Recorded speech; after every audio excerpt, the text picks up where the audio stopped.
Here's a good breakdown. Just a quick look. Who holds our debt? First and foremost, our brothers and sisters in Japan, dear allies of ours. They hold over $1 trillion of our debt. Next, we have China.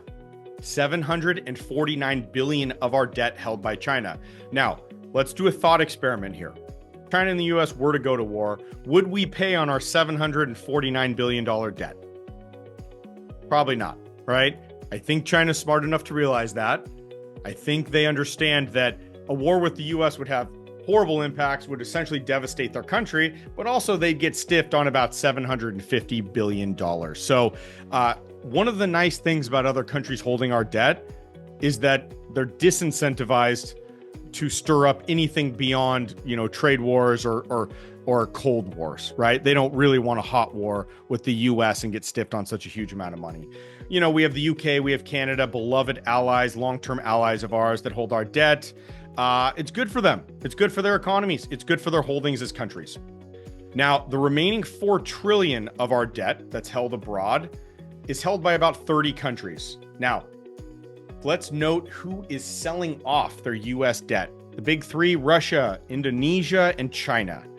Russia and China. Let's drill down there. Russia, it's pretty obvious. They don't love us right now. We're at odds.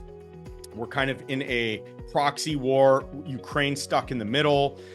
Just today, Joe Biden approved some long-range strikes into Russia. That's all heating up. That's not on the way down. Although there was some optimism with Trump stepping into office that there seemed to be a potential discussion to be had for winding down that Russia-Ukraine conflict. But Russia's selling off our debt. They are selling our debt back into the marketplace. China also. I think they also realize, again, 749 billion is a lot of money to hold. The good news is, out of all the countries' debts in the world, the US is the highest rated. Most people probably know that. We have a pretty sophisticated list here today. But if you weren't aware, the US debt, US Treasuries are very highly regarded abroad. However, 2/3 of US debt is held domestically. So if 1/3's abroad, the rest is here, domestic. So a quick look at, some different groups, some different structures of people holding our debt at home.